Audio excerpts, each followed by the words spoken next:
नमस्कार मित्रांनो, चला आजही काहीतरी छानपैकी जाणून घेऊया. मलाही आनंद होतो आपणाशी शेअर करताना. कदाचित आपणालाही त्यापासून काही मिळत असेल.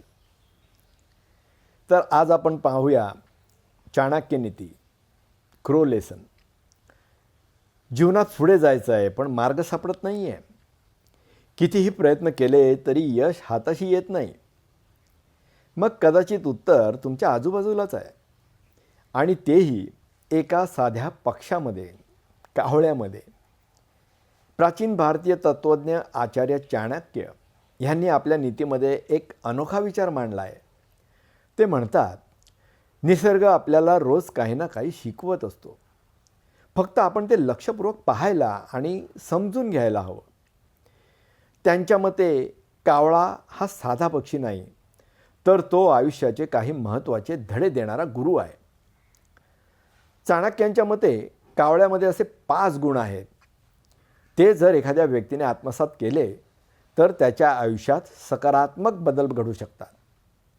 हा काही अंधविश्वास नाही, तर ज्योतिषशास्त्रीय आणि अनुभवासहित शक्यता मानलेल्या जातात. अनुभवाआधारित शक्यता मानल्या जातात.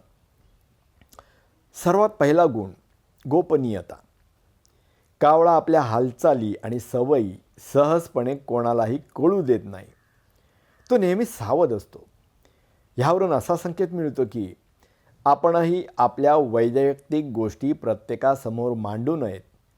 काही गोष्टी मनात ठेवणं हेच कधीकधी सुरक्षित असतं.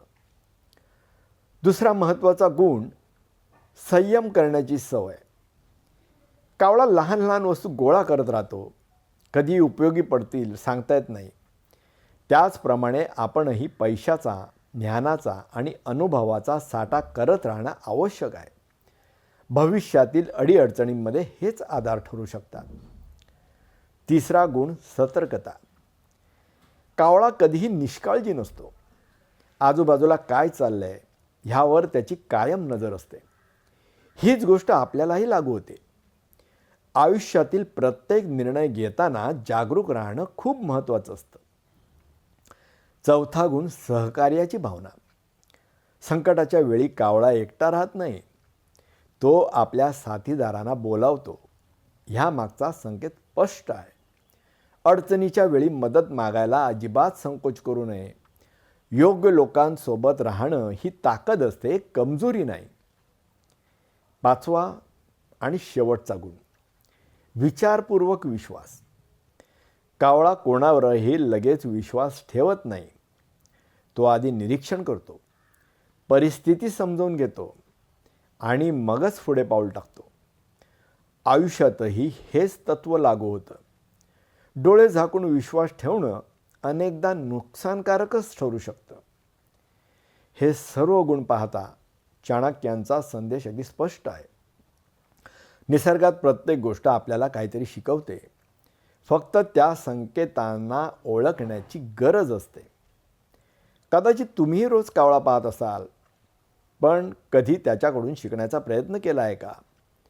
कधीकधी यशाचा मार्ग मोठ्या गोष्टींमध्ये नाही, तर अशा छोट्या संकेतांमध्ये लपलेला असतो.